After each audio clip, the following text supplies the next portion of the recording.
gonna puff this up over here. There we go.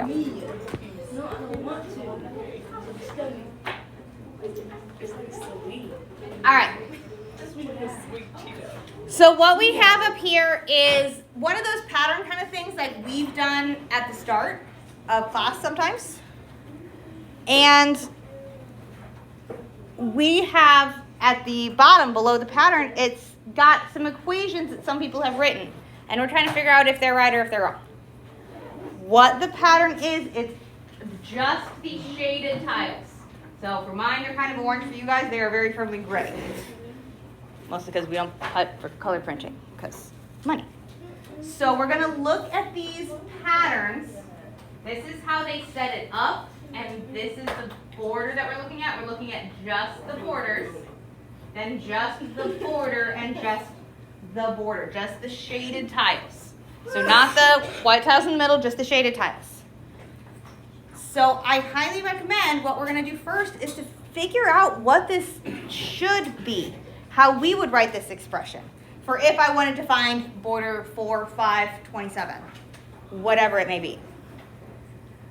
So on the tables around are bunches and bunches of little squares. I highly encourage you to build these borders and see what you have to do to make it change from one to the other. How many pieces do we need to add in order to get it to change from border 1 to border 2?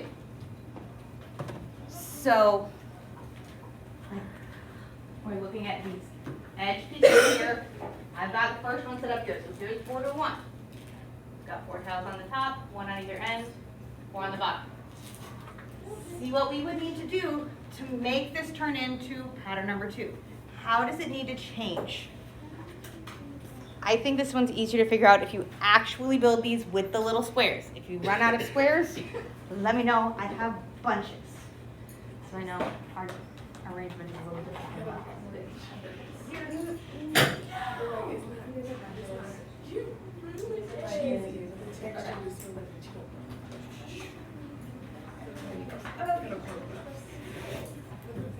So build this border.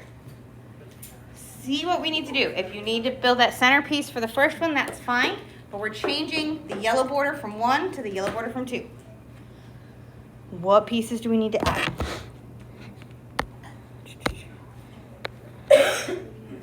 So think about these being like this.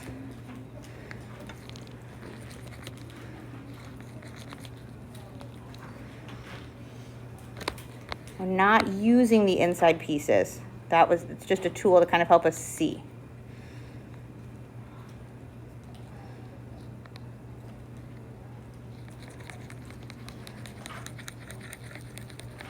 So think about them like that.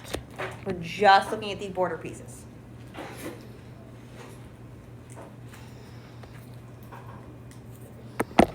And you guys can work together on this. Talk it through. See what we can do.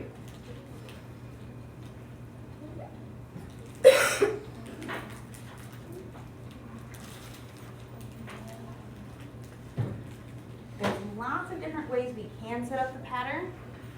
Fred said it's a very strange one, but we're going to talk to Fred in a little bit. See if we can come up with what's changing between each of these patterns.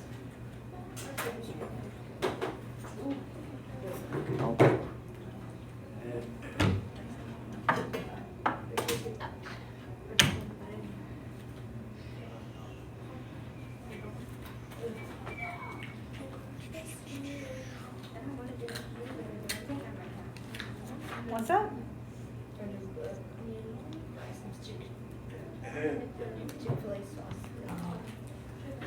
It'll be all right.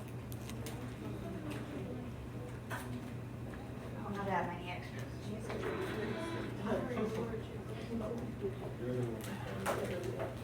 Oh, also, I've been asked to mention from the pre-cal teachers, if you were given a purple pre-cal book, because I know some of us have switched out of pre-cal for any number of reasons. If you have a purple pre-cal book at home, please bring it back. They are out of those books, and they will still charge you the $250 if you don't return it by the end of the year anyway. So bring it back. They'll give it to somebody else, and you will not be charged.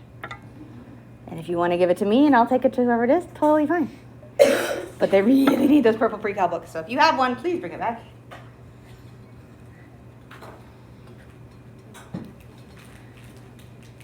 They're on order. They're just taking a while because everybody is apparently short-staffed, including the copy machine people. So see if we can figure out how this pattern is changing. What do we need to add each time? How many squares do we have? We got all kinds of stuff we can work with. See what we can figure out. Again, I highly recommend building these patterns. I built them with the first one up here. Figure out what it is we need to do to change this one into the third pattern, or into the second pattern. What pieces needed to be added.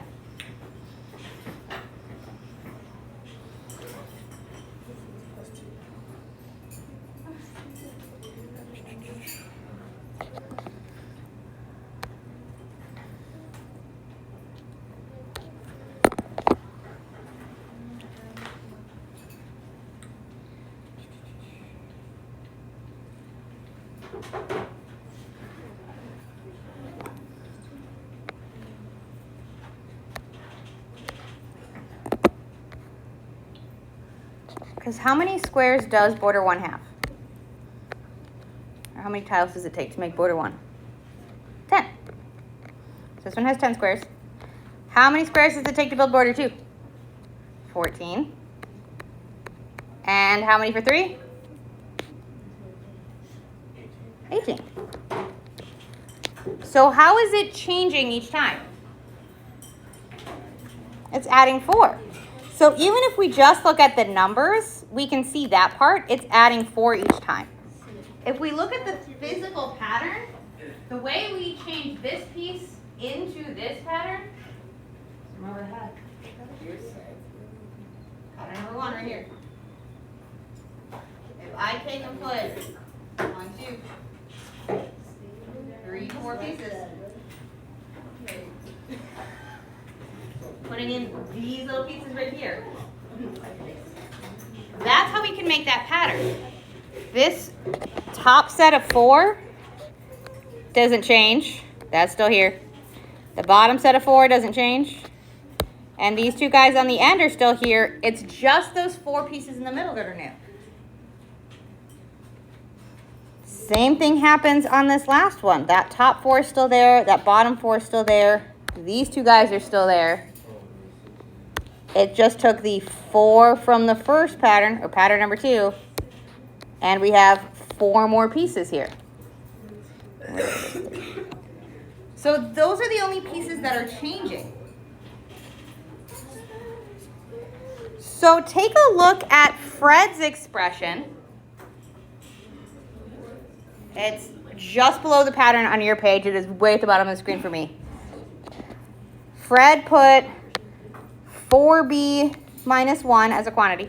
So 4 parentheses b minus 1 plus 10. Does that work? Does it not work? Does it match? What's going on?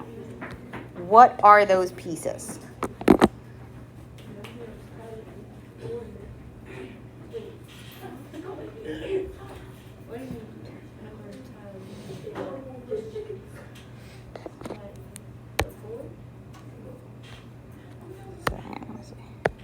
So when he says b, this is b equals 1.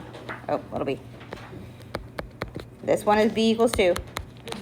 This one is b equals 3. So we're writing the equation for if I went, okay, I need border 4, 10, 500. I could put the number in and not have to draw it out and scooch out my little tiles that many times. So see if we can figure out what the heck Fred did. Where did this pattern come from? What the heck are we even looking at here? There's lots of different ways to look at this pattern. Sometimes it's easier to do this by actually finding the whole expression ourselves and then comparing with Fred.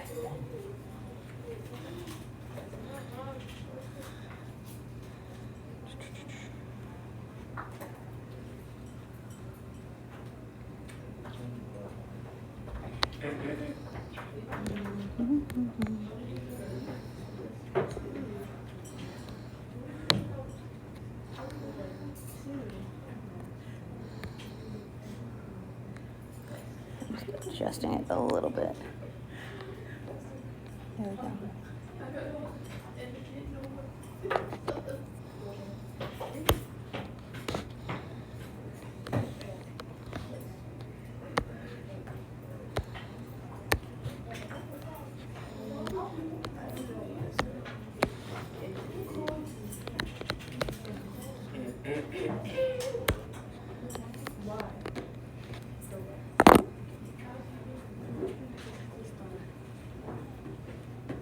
So I've got Fred's expression written up here.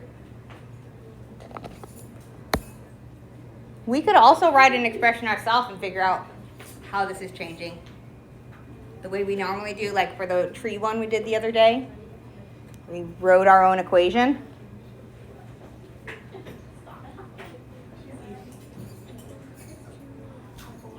I encourage you to try and write your own expression, how we could figure out pattern number 4, 5, 10.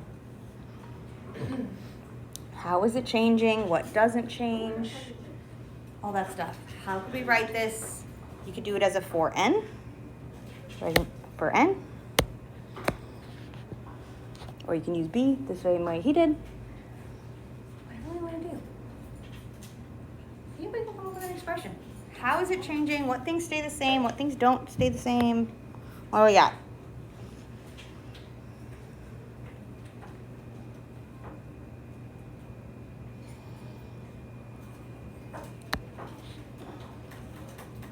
Where did he get this 4 from? It's how much they're adding each time. It works like our slope when we're writing these equations. It's what we multiply our number by. So I'm with this. This 4 is 100% coming from the stuff we added. That's where this 4 came from. Is the fact that we add 4 every time to get between these.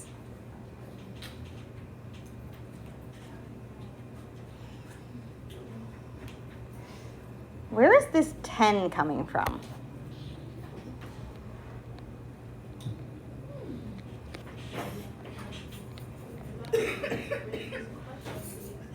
Oh. I was going to say, I can't hear because there's too many other conversations happening. Where does the 10 coming from? Say it again because I just couldn't hear you. Yeah, first pattern. Border number 1 took 10 tiles. So this 10 came from the fact that it was border number 1. So I get it. I see where he did that. So why does he have this as b minus 1? To be able to get to his 10 tiles here.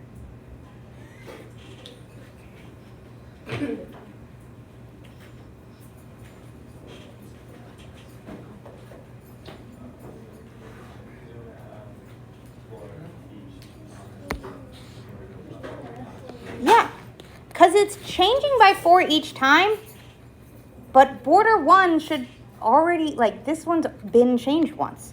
So if we're looking to write this as something like a y equals like mx plus b situation, those kind of guys, you're like, no, lines crossed.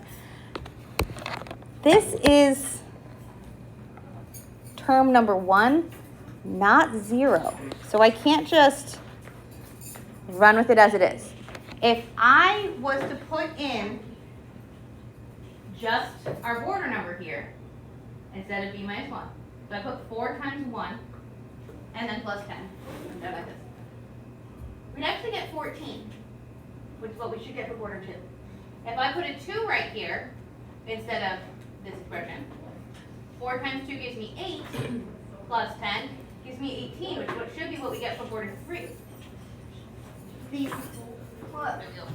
This b minus 1 kind of recenters the equation.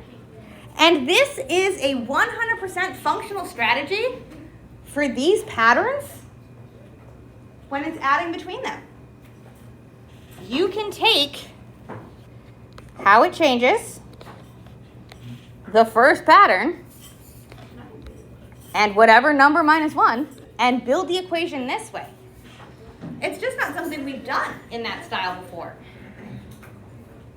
Because when we've done these, we've usually figured out, okay, yeah, it's changing. Ooh, that's not what I meant. It's changing by 4 each time.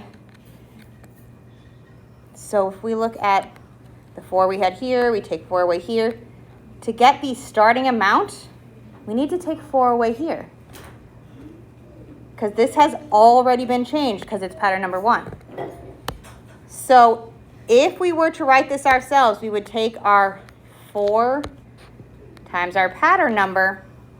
And how many squares are not changed in the pattern? Because we had to add 4 for pattern 1. We have to add 4 for pattern 2. Those are these guys. And then we have to add 4 more for pattern 3. So how many squares did not get changed in border 1?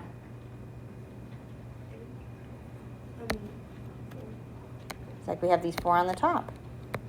And we have 2 more.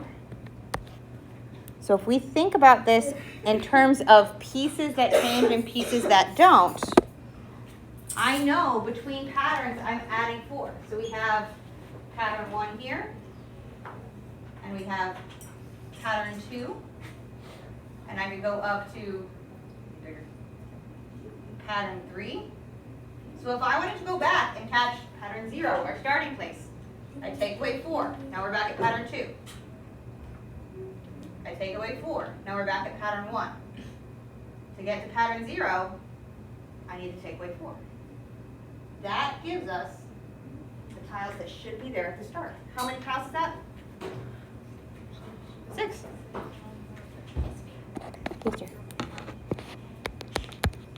So that's one way to come up with those pieces. There's lots of different ways to think it and go through this. I want us to take Fred's and see what happens if we were to like aggressively math this. Just a second.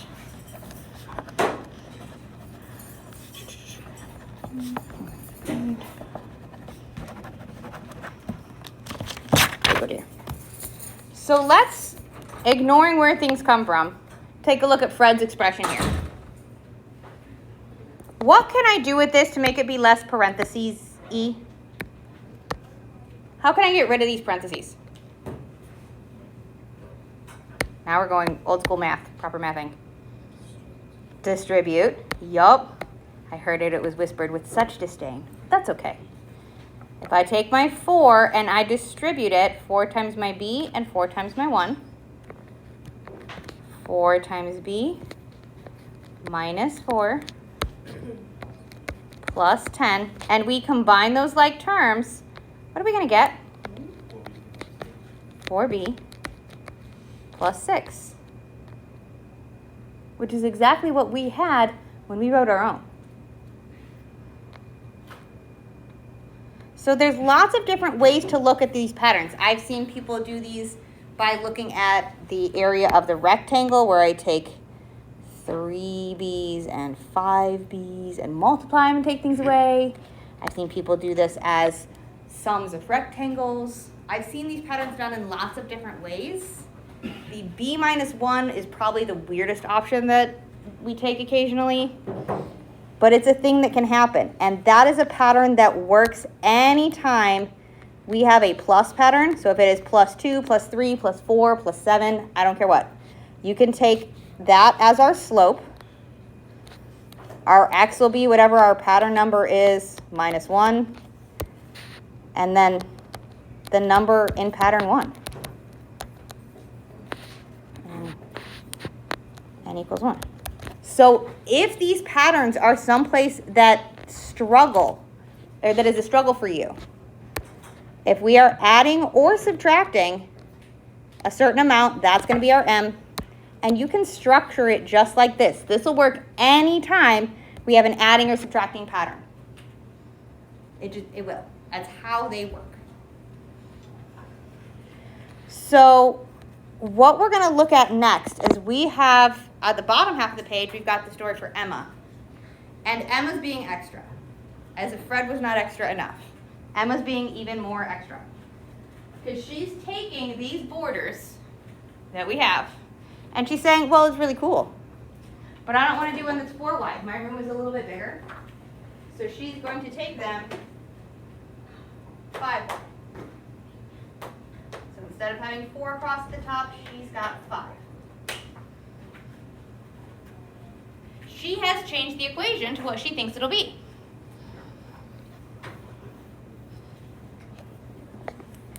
So she gives us Fred's equation, and then she says she thinks the new equation will be this. So look at the tiles again, build them, or look at the ones on the board. Think about how they're going to change, because it's still changing in the same pattern. It's still using these guys. Is this going to be the right equation over here? So think about it. Give it a shot. Mess around with it. Put the tiles up there. See if it fits. Emma's doing 1.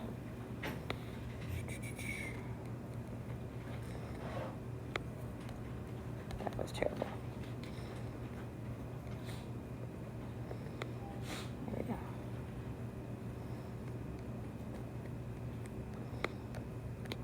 So there's pattern number 1 for Emma.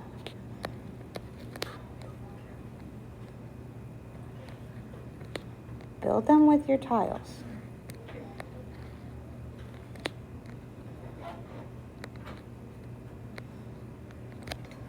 Here's pattern number 2. See how many pieces we need to add, what's changing, what didn't change. See if we can come up with our expression here.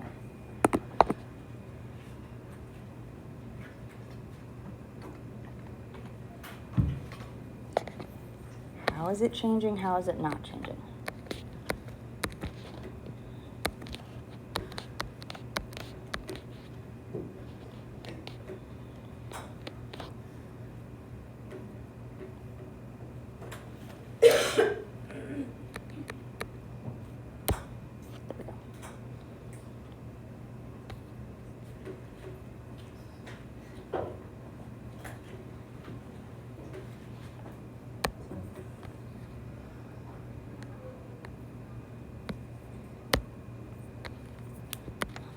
Up here as well. It's just really hard to draw these.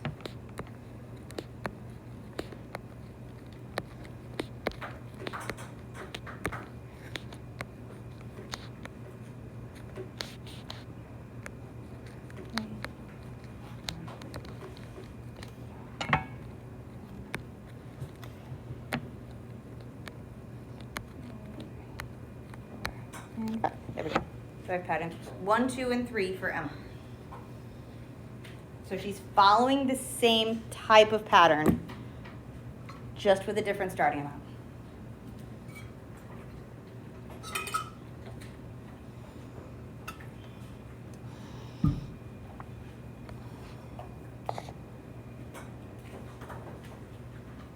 So how much does it change by to go from 1 to 2?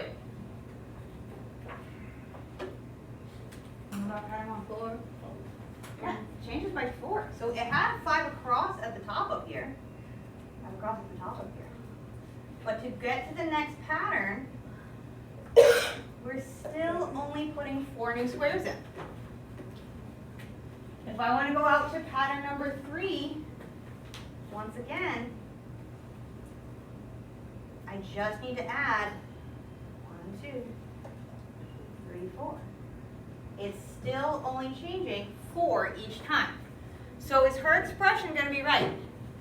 No. With the 5 right there? No, because it's changing how it changes between them.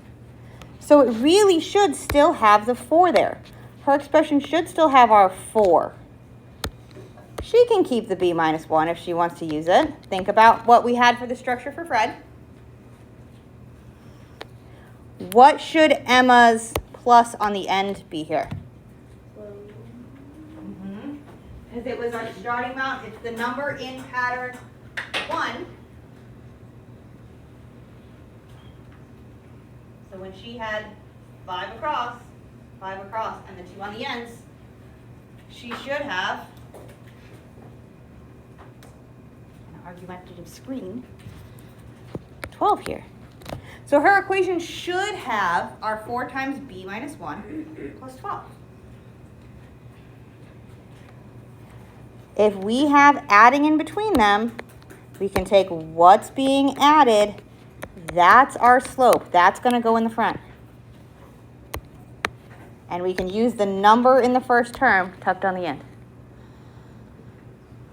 Okay? So the next, we're not going to worry about that bottom one. We're just looking at these pieces. It's very similarly related. So this kind of structure is really handy if these patterns are someplace where we get stuck. These patterns, this equation, or this kind of algorithm-ish thing, works whenever we have adding and subtracting between our pattern pieces. If we get into multiplying, things get a little bit different. When we get into multiplying, things get a little bit different. Hints. But looking at these patterns, trying to figure out the pieces that change. I highly recommend you physically make them with the tiles. It really does help to move the things around. Then we're going to go into something entirely different, which is actually on the previous page. So we were on page 66. We're going to look at page 65, which is going to get us ready for homework number 2. Oh my gosh, it's almost like this page. What? We're going to talk through 4 of these. And then I will stop talking. So we got to get through 4. So let's participate. We'll get through them very quickly. Because what we're looking at here is we're going to work more with equivalent and not equivalent. So we're looking at expressions here, and we're trying to decide if they are equivalent or if they are not equivalent. Some of them we're going to be able to tell just by looking, and that's totally okay. Some of them we're going to get a little stuck, and then we're going to need to go, shoot, what was that tool we could use to try and figure out if these are equivalent or not? What can we do if we're not sure if things are equivalent?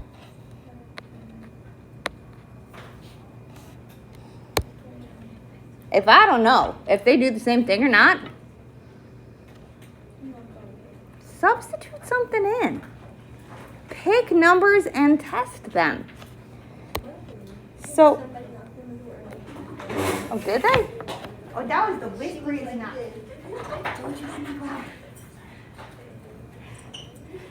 So, when in doubt, if you cannot tell or if you are not confident, substitute values in. Pick something to be A or B or K or Z or whatever letters we have. Substitute values in. Except what numbers can we not use? 1 and 2. There's one other we shouldn't use, and you're exactly right on it there, Kaylee. 0, especially when there's any multiplying. You can use 0 if it's just adding and subtracting. Don't use 0 if there's any multiplying. Okay? So 0 is fine for adding and subtracting, not good for multiplying, but don't use 1 or 2 either. Because remember, 2 times 2, 2 plus 2, 2 squared all have that same answer, even though 2 plus 2 and 2 squared do not mean the same thing. 2 plus 2 and 2 times 2 do not mean the same thing. So when we're looking at something like this first one, where we have A plus parentheses 3 minus B, and we're looking at the parentheses of A plus 3 and then minus B, I wonder if these are equivalent or not. Does it matter what order we do these in? When in doubt, pick numbers for A and B. Somebody give me a number. 4. I'm going to put that for A. Somebody give me a number for B. What was that? You can do 4, you can do 5, you can do 3, you can do 4. You can do 4 and 27. You can pick whatever numbers you want. Just not 0, 1, or 2. And what you can do then is just substitute them in and see what happens. So this one I'm going to bring over just because I wrote in the middle. So for my A, I'm going to put 4. And then we've got our parentheses 3 minus our 5. And we're using our order of operations to simplify that. Do this one over here.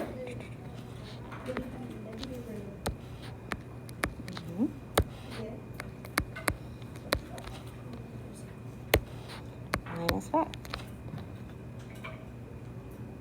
And we can use calculators. Like, that's a fine tool for us to use. So in fact, I am going to grab my calculator. Oh snap, look at that, it's right there. If you ever need calculators, they're up there on the counter right by the door when you come in. And we can actually type in this whole statement exactly as it is. 4 plus parentheses 3 minus 5. 4 plus parentheses 3 minus 5. And you can type the whole expression is right as it is. And we get 2. And then we can try our other expression and see if it makes a difference. 4 plus 3 and then minus 5. As long as we use the same numbers for A and B in both expressions, we should be all right. So do those two expressions mean the same thing? Are they equivalent?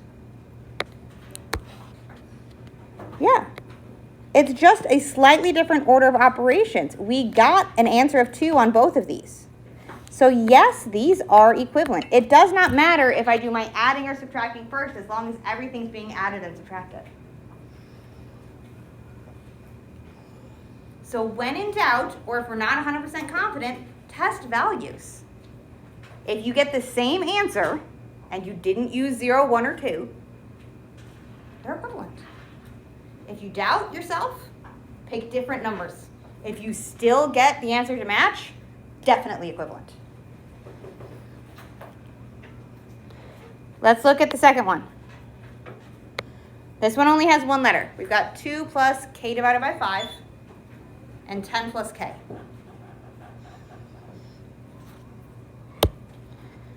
Somebody give me a number for k to be. Did you say 9? 9. Totally works. So let's take 2 plus 9 over 5. And we're comparing that with 10 plus 9. 10 plus 9 is going to be what? 19. Is this going to be 19? Or is this going to be decimally and gross? Decimally and gross, and really close to like 3 or 4. Definitely not 19. So we do not even have to get all the way to an answer. We can. We have our calculators. We can do 2 plus the fraction that has 9 over 5. Totally fine. I can do that. I can go, ew, that's still gross, and I want it as a decimal, 3.8. Definitely not the same as 19. So are these equivalent? No. We got a different answer when we substituted in. We can tell that sometimes just from writing it in as a substitution. Because if I just look at those pieces, I go, oh yeah, no, that's not happening. And we can tell. Let's look at 2 more. And again, some of these we're going to be able to spot without substituting in. Substituting in is a 100% valid option.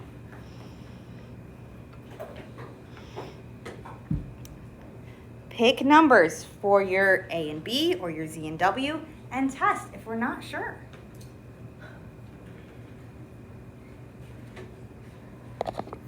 Just make sure you're using the same pieces. And you can even on this one use the same A and B we picked on the earlier ones. That's okay. Or you can pick new ones. Just make sure we're being really careful, especially on this one, when it comes to signs and stuff. So if I use the same ones we had on the previous page where I had my A is 4 and my B is 5, just because we already picked those ones, and I put in my 4 minus 5 to square. Remember, in our order of operations, we got to do what's inside our parentheses first. What is 4 minus 5 going to be? It's going to be -1. I heard it. What's -1 squared? Regular 1, positive 1. So then what if we do our 4 squared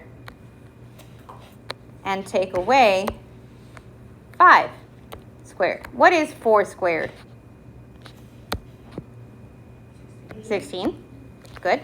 What is 5 squared? 25. That's 5 times 5. Is 16 minus 25 going to be 1? No. Do I need to get all the way down to an answer? No.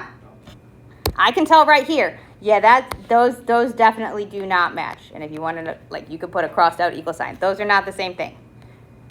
These are not equivalent. They do not mean the same thing. It just takes one thing, one set of numbers that does not match for them to be not equivalent. If they're equivalent, it'll work for everything. If they are not equivalent, they will not match. Last one. Let's look at the bottom one.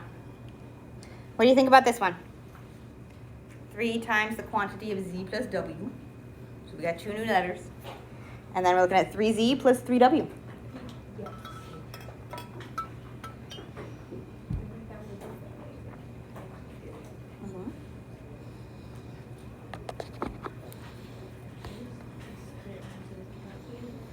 And again, you can test this with numbers. Pick something for z, pick something for w that's not 0, 1, or 2.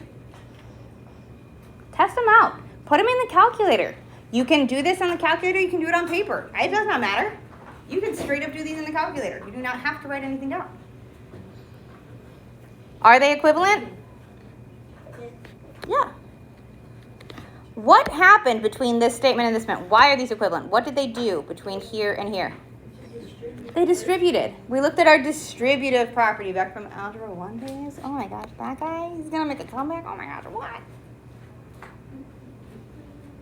So yes, these are equivalent. I could substitute in values. I could do 3 times 4 plus 5, which would give me 3 times 9, which gives me 27. I could do then 3 times 4, which is 12, 3 times 5, which is 15. Put them together, 27.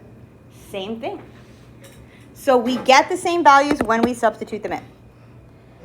So the sets on the bottom half of the page, several of these are going to show up in homework too. Oh my gosh. So if you need space to write stuff, this bottom half of the page is where we can do homework 2.